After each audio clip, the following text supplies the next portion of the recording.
Pada tahun 1883, seorang insinyur kreatif yang bernama John Roebling terinspirasi dengan sebuah gagasan untuk membangun sebuah jembatan yang menghubungkan New York dengan Long Island. Akan tetapi, para ahli pembuat jembatan di seluruh dunia beranggapan bahwa itu adalah pekerjaan yang mustahil dan menyarankan kepada Roebling agar melupakan saja gagasan tersebut. Namun demikian, Roebling tidak dapat melupakan gagasan tersebut. Setiap saat ia memikirkan pembangunan jembatan itu, dan jauh di lubuk hatinya ia merasa yakin bahwa pekerjaan itu dapat dilakukannya. Setelah melakukan banyak diskusi dan persuasi, akhirnya ia berhasil meyakinkan anaknya yang bernama Washington, seorang calon insinyur, untuk mewujudkan pembangunan jembatan tersebut. Setelah melakukan kerjasama untuk pertama kalinya, ayah dan anak tersebut mengembangkan konsep mengenai bagaimana jembatan tersebut dapat diselesaikan. Mereka menyewa sebuah kru dan mulai membangun jembatan yang mereka impikan. Proyek tersebut dapat berjalan dengan baik, tetapi ketika baru berjalan beberapa bulan, terjadilah sebuah kecelakaan tragis yang merenggut nyawa John Roebling. Washington pun terluka dan mengalami kerusakan otak, sehingga ia tidak dapat lagi berjalan dan berbicara, bahkan menggerakkan tubuhnya pun sulit. Setiap orang berkomentar negatif, dan mereka menyarankan agar proyek itu dihentikan saja.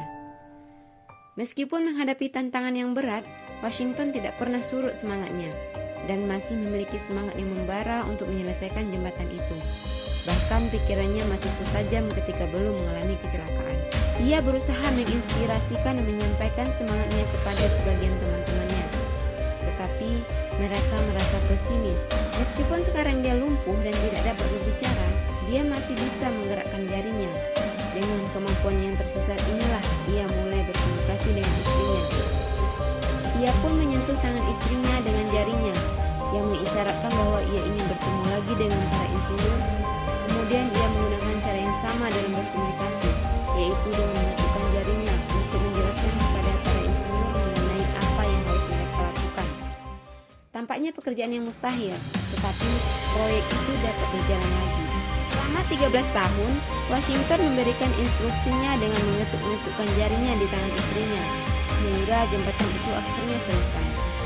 Hari ini, jembatan Brooklyn yang spektakuler berdiri dengan megah sebagai bukti keteguhan tekad yang tidak pernah menyerah dan tidak mau dikalahkan oleh keadaan. Jembatan ini juga merupakan bukti kegigihan para insinyur dan tim kerja mereka, dan juga sebagai bukti atas keyakinan seseorang yang dianggap gila oleh separuh penduduk dunia.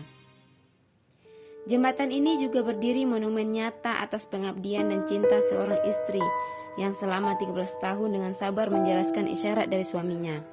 Seringkali ketika kita menghadapi tantangan dalam kehidupan sehari-hari, tampaknya tantangan kita menjadi kecil dibandingkan yang harus dihadapi orang lain. Jembatan Brooklyn menunjukkan kepada kita bahwa impian yang tampak mustahil dapat diwujudkan dengan tekad dan kegigihan, meskipun impian itu tampak mustahil.